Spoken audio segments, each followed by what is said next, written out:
Online video में आप सभी का स्वागत है।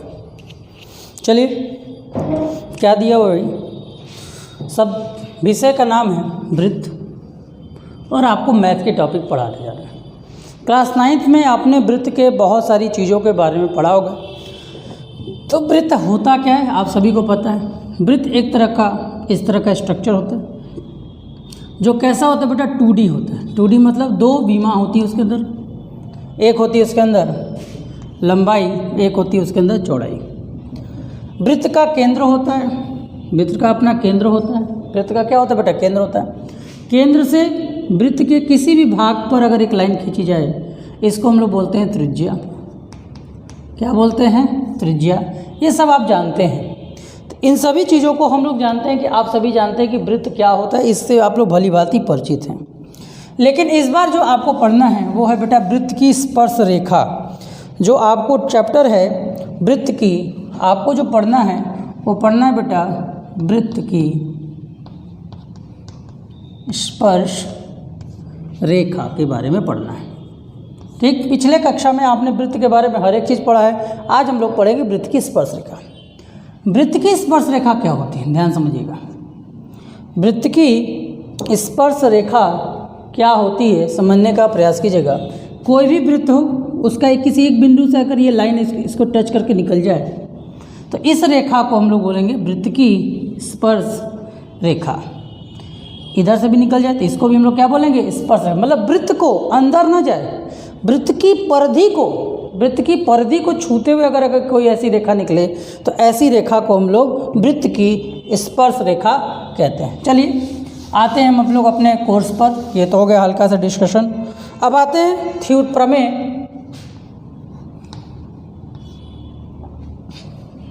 प्रमेय 10.1 पर क्या लिखा है भाई, वृत्त के किसी बिंदु पर स्पर्श रेखा स्पर्श बिंदु से जाने वाली त्रिज्या पर लंब होता है। मतलब कोई अगर यदि वृत्त है, ध्यान समझिए, ये थोड़ा स्टेटमेंट वाला है। यदि कोई वृत्त है, ध्यान समझिएगा, यदि कोई वृत्त है और इस वृत्त की कोई एक स्पर्श रेखा है, इस वृत्त की कोई स्पर्श रेखा, मान लीजिए स्पर्श बिंदु ये, इस स्पर्श बिंदु और इसके केंद्र से त्रिज्या जो हम खींचेंगे वो अपने आप क्या होगा बेटा, 90 डिग्री का होगा। ये हमें करना है, मतलब हमें प्रूफ करना है कि इन दोनों के बीच का जो कोण होता है, इन दोनों के जो बीच का कोण होता है वो क्या होता है बेटा, 90 डिग्री। चलिए इसको हम नाम दे देते हैं, इसको हम नाम देते हैं स्पर्श बिंदु को P, ये आपका A, ये आपका B। ठीक, तो अपने पास प्रमेय में क्या दिया गया है, हमें दिया गया है, दिया क्या गया है बेटी, C नाम का कोई वृत्त है जिसका केंद्र O है और जिसकी त्रिज्या मान लीजिए R है। हमें क्या सिद्ध करना बेटा, हमें हरिओम, हमें सिद्ध करना है। क्या सिद्ध करना है भाई, हमें सिद्ध करना है कि OP जो है वो लंब है AB पर। ये हमें सिद्ध करना है। यहाँ पर देखो जो सिद्धिकरण है वो थोड़ा सा थिंकिंग बेस पर है।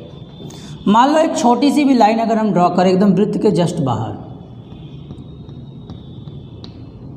ठीक, मान लिया हमने इसको ड्रॉ किया, इसका नाम है Q। ठीक, चलो वो पत्ती पर आओ। अगर हम छोटी सी भी रेखा को अगर हम ड्रॉ करें, मान लो कि ये 90 डिग्री नहीं है, मान लो कि ये 90 डिग्री नहीं है, ठीक, तो इसका मतलब क्या हो जाएगा, जो OP होगा वो बेटा छोटा होगा बेटा OQ से। अब कहोगे क्यों छोटा होगा बेटा, क्योंकि देखो ये जो OQ है इस वृत्त को क्रॉस कर जा रहा है, इस वृत्त को क्या कर जा रहा है बेटा, क्रॉस कर जा रहा है। और जो OP है वो वृत्त की त्रिज्या है। तो वृत्त की त्रिज्या ये भी एक त्रिज्या होती है, लेकिन अगर ये हल्का सा भी बाहर चले जाएगी तो ये क्या होगी, त्रिज्या से बड़ी हो जाएगी कि छोटी हो जाएगी, त्रिज्या से बड़ी हो जाएगी। ठीक है, अब देखो फिर एक पॉसिबल स्ट्रक्चर लो, फिर से कैसे लो। ठीक, यहाँ पर रचना हम कर रहे हैं, क्या कर रहे हैं, OP को खींच रहे, OP, और इसका नाम दे देते हैं R। OP व OR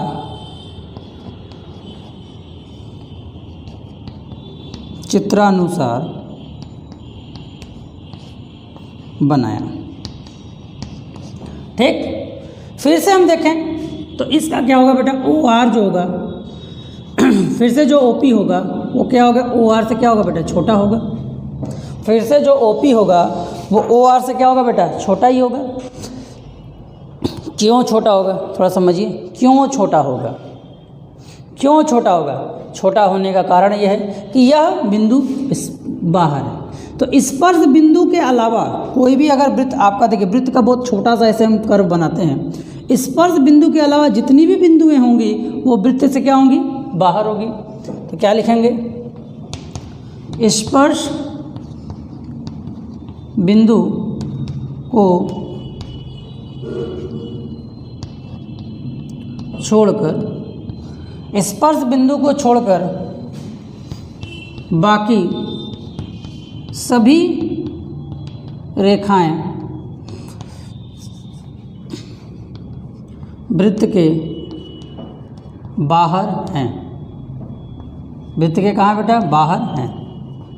अर्थात जो भी आप रचना करो P को छोड़कर, P को मिलाने वाली जो स्पर्श रेखा पर कोई भी तुम रेखा खींचो, कोई भी छोटा से छोटा रेखा खींचो जो कि स्पर्श रेखा को छुए, वो हमेशा क्या होगा बेटा, OP से छोटा होगा। और OP क्या, इसका मतलब स्पर्श रेखा, इसलिए स्पर्श रेखा व वृत्त के केंद्र के बीच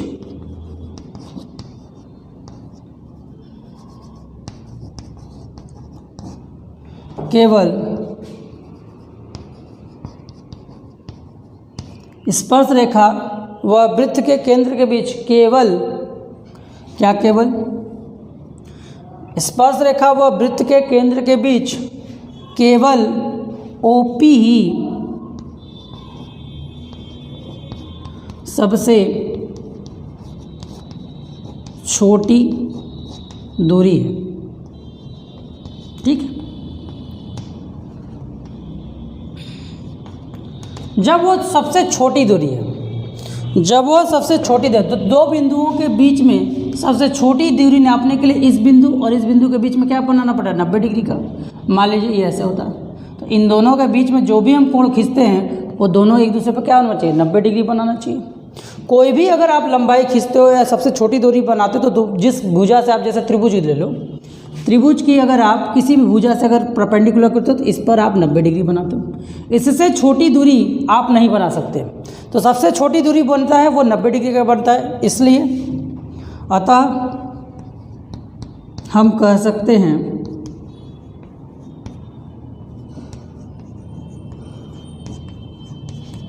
OP जो है वो लंब है किस पर, AB पर। अर्थात वृत्त से वृत्त के केंद्र से स्पर्श पे अगर कोई भी त्रिज्या खींची जाती है तो वह त्रिज्या हमेशा उस पर 90 डिग्री का निर्माण करती है। किसका निर्माण करती है, 90 डिग्री का निर्माण करती है। इसे फटाफट आप नोट कर लें।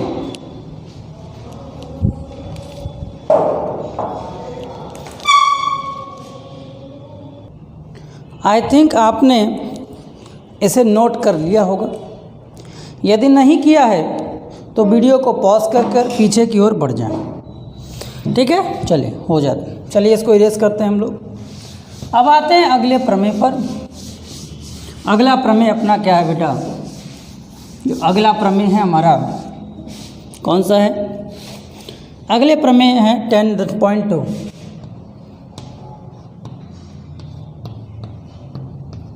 अगला जो प्रमेय है वो 10.2 है। क्या कह रहा है कि बाह्य बिंदु से वृत्त पर खींची गई स्पर्श रेखाओं की लंबाइयां बराबर होती हैं। ठीक है, कोई कह रहा है कि वृत्त है कोई, मान लीजिए आपका वृत्त है, इस वृत्त के बाहरी बिंदु से, किसी भी एक बिंदु से वृत्त पर खींची गई स्पर्श रेखाएं, वृत्त पर खींची गई स्पर्श रेखाएं, वृत्त पर खींची गई स्पर्श रेखाएं आपस में, स्पर्श रेखाओं की लंबाइयां बराबर होती हैं। मतलब मान लीजिए यह इस बिंदु वृत्त को ए पर छू रहा है, मान लीजिए यह इस बिंदु को बी पर छू रहा है। तो आपको जो प्रूफ करना है वो क्या प्रूफ करना है कि पी ए और पी बी बराबर है। यदि वृत्त के बाहर के किसी एक बिंदु से वृत्त पर स्पर्श रेखाएं खींची जाएं तो वो स्पर्श रेखाएं आपस में क्या होती है बेटा, बराबर होती है। चलिए देखते हैं। तो हमें क्या दिया गया भाई, क्या दिया है अपने पास? अपने पास सिर्फ एक चीज़ दी गई है कि सी नाम का वृत्त है जिसका केंद्र ओ है और जिसकी त्रिज्या आर है। ये मेरे पास है, तो ये आपका केंद्र हो गया ओ। अब हम यहाँ पर हमें क्या सिद्ध करना है? हमें सिद्ध करना है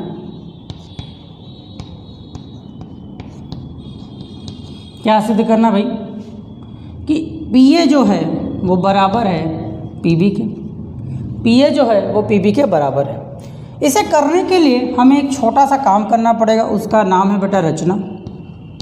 रचना में हम क्या करेंगे, ओ ए को मिलाएंगे,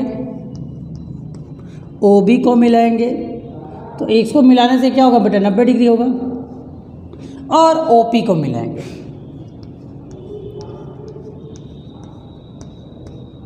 और क्या करेंगे बेटा, ओ पी को मिलाएंगे।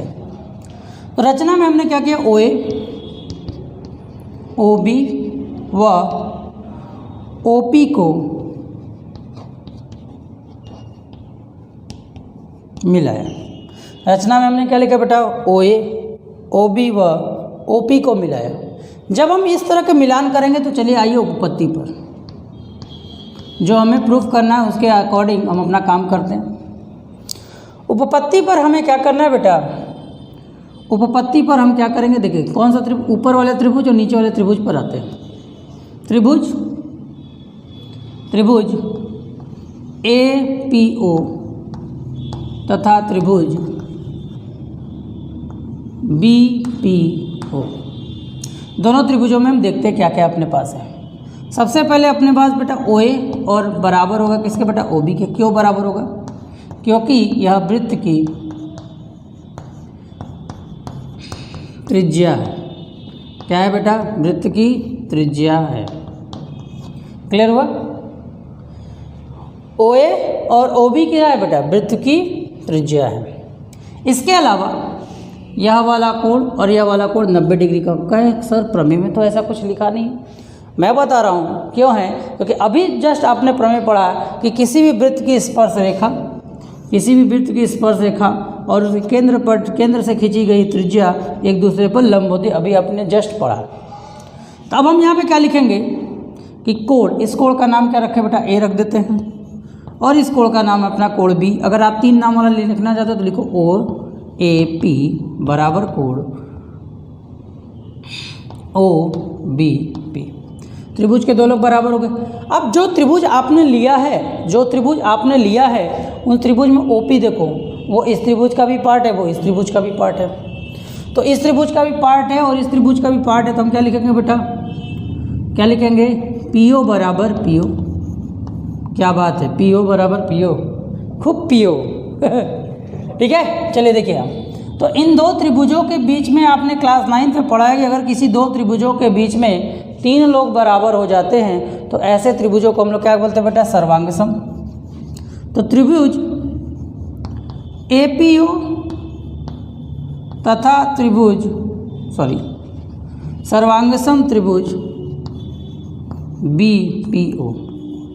यदि दोनों त्रिभुज सर्वांगसम हो गए तो इसका तात्पर्य क्या हो गया बेटा, इसका तात्पर्य हो गया ये भुजा बराबर थी तो ये वाला कोण ये वाले कोण के बराबर।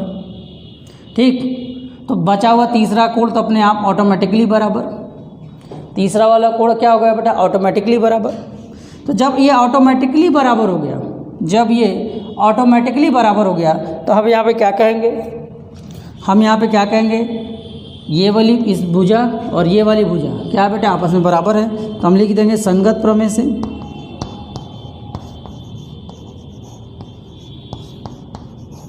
तो संगत प्रमेय से अगर हम देखें तो हमें क्या मिल जाएगा बेटा, ए पी जो होगा वो बराबर हो जाएगा बेटा बी पी के। क्या पता चला बताइए? तो जो हमें लेना था वो हमने प्रूव कर दिया। इसे फटाफट नोट कर लें।